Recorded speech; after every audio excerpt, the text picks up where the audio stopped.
Assalamualaikum warahmatullahi wabarakatuh. Kepada yang terhormat Bapak Ari Wibowo Irawan selaku dosen komunikasi dan negosiasi bisnis, serta teman-teman sekalian yang saya banggakan dan saya cintai. Berhubung pekan ini merupakan pekan UTS, saya berharap teman-teman sekalian, khususnya saya, mendapatkan hasil UTS yang memuaskan. Amin ya rabbal alamin. Perkenalkan, nama saya Muhammad Fauzan Hanif. Selanjutnya, tolong izinkan saya untuk membahas seputar hal menarik mengenai paru-paru dunia. Mungkin sebagian dari teman-teman merasa asing dengan yang namanya paru-paru dunia. Apa sih definisi dari paru-paru dunia? Paru-paru dunia adalah hutan tropis yang merupakan ekosistem darat yang di dalamnya terdapat berbagai macam jenis tumbuhan dan hewan. Saat ini terdapat 3 hutan tropis yang disebut sebagai paru-paru dunia. Yang pertama yaitu hutan Amazon yang ada di Brazil, hutan Kalimantan yang ada di Indonesia, serta hutan Kongo yang ada di Afrika. Pasti teman-teman bertanya-tanya, kenapa ketiga hutan tersebut dapat dijuluki sebagai paru-paru dunia? Penyebabnya adalah ketiga hutan tersebut merupakan penyuplai terbesar oksigen di seluruh dunia. Dan juga ketiga hutan tropis tersebut membantu bumi untuk menyerap zat-zat pemicu kerusakan lapisan ozon yang ada di bumi. Selanjutnya adalah penyebab utama menyusutnya hutan tropis. Di poin pertama yaitu pertambangan. Seringkali kegiatan pertambangan dilakukan di daerah hutan sehingga mengharuskan pepohonan di hutan untuk ditebang.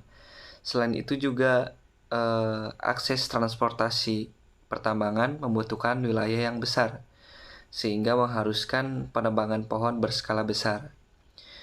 Dan juga banyak sekali para pelaku usaha yang tidak mengembalikan fungsi hutan setelah mereka selesai melakukan pertambangan, karena bila para pelaku usaha ingin mengembalikan fungsi hutan, mereka harus mengeluarkan biaya yang besar, sehingga tidak jarang para pelaku usaha yang meninggalkan hutan begitu saja setelah mereka selesai melakukan pertambangan.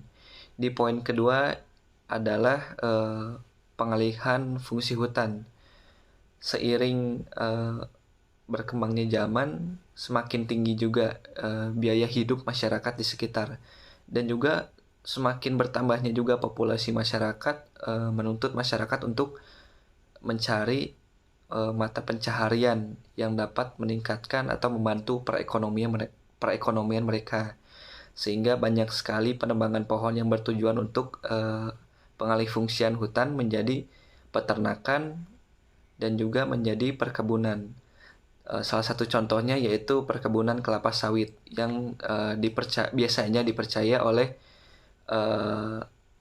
penduduk sekitar hutan tropis menjadi salah satu mata pencaharian yang mumpuni sehingga dapat mengangkat perekonomian mereka dengan cepat. Yang selanjutnya adalah poin faktor alam.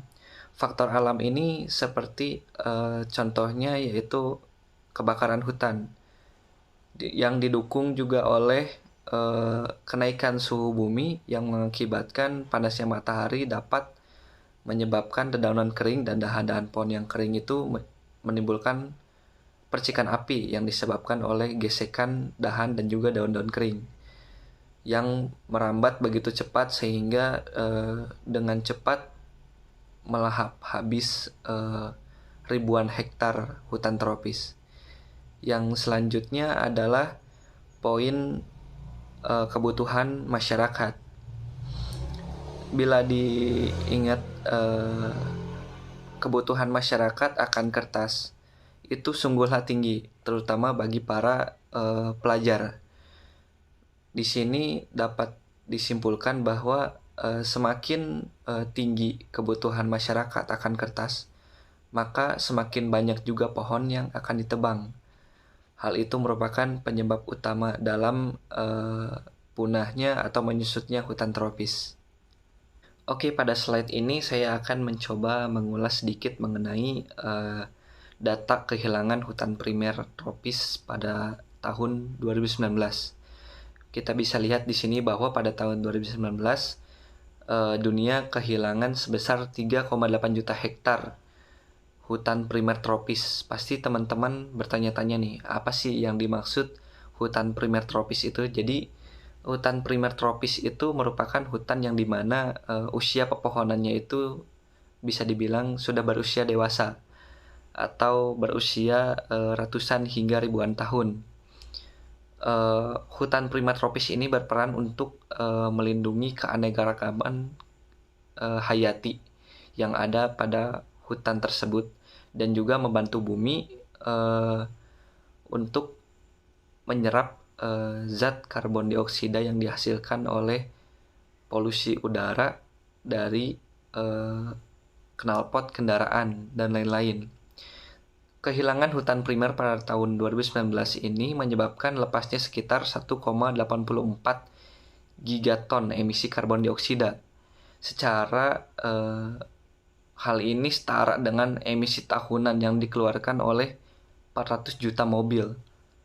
Andaikan pepohonan dapat berbicara ya, pasti pepohonan tidak akan tinggal diam atas apa yang telah dilakukan oleh manusia.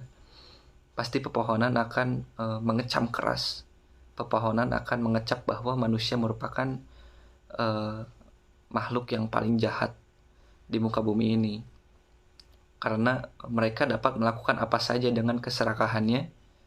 Mereka bisa melakukan apa saja demi kepuasan yang ingin mereka capai dan tentunya demi uang yang akan mereka dapatkan. Selanjutnya adalah proses terjadinya global warming atau biasa disebut dengan pemanasan global. Hal ini merupakan salah satu dampak yang diakibatkan oleh menyusutnya hutan tropis secara terus-menerus. Hal ini diawali dengan kualitas udara.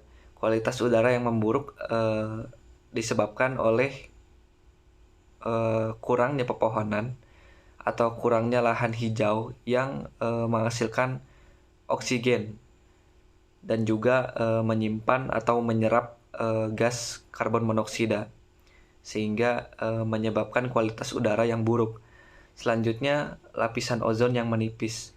Lapisan ozon yang menipis ini diakibatkan oleh kurangnya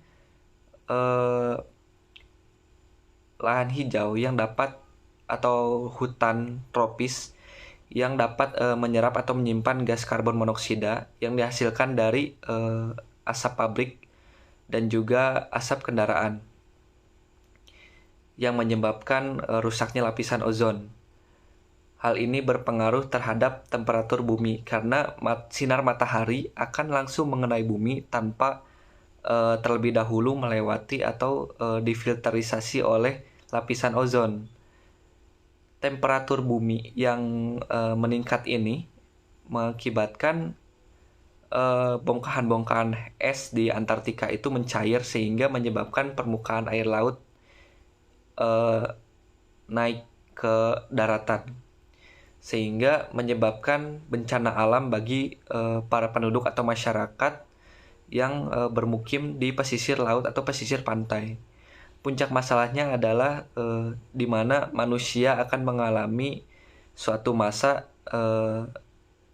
di mana cuaca tidak menentu dan juga iklim itu sulit diprediksi dan juga bencana alam datang secara bergantian. Menyusutnya hutan tropis juga menyebabkan spesies satwa endemik ikut terancam punah. Salah satu contoh satwa endemik yaitu orangutan. Orangutan saat ini begitu terancam ya habitatnya. Maka dari itu orangutan itu termasuk ke dalam hewan yang dilindungi.